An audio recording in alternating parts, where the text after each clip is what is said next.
in this lesson, we will see together the prepositions and more precisely, au bout de.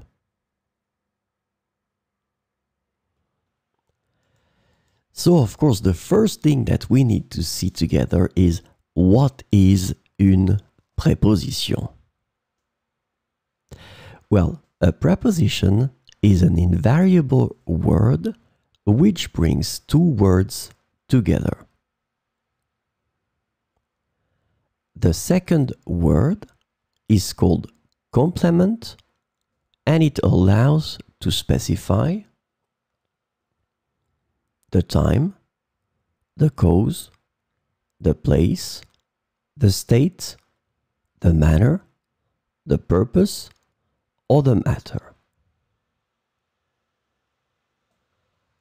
The second word can be another noun, a pronoun, an infinitive verb, or an adverb.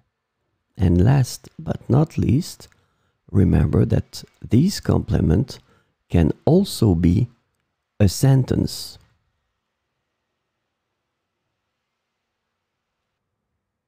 So, this lesson is about au bout de, and the preposition au bout de can be translated into at the end of, after, within, by the end of, and once in English.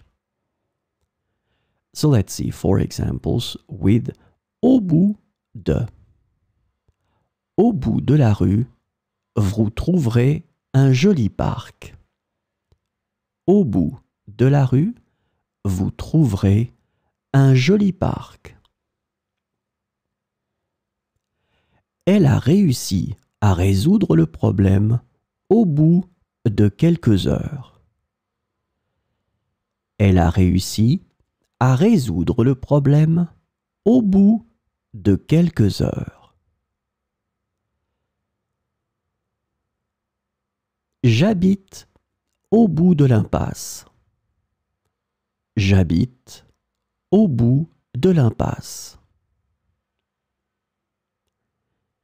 Il a atteint ses objectifs au bout de plusieurs années de travail acharné. Il a atteint ses objectifs au bout de plusieurs années de travail acharné.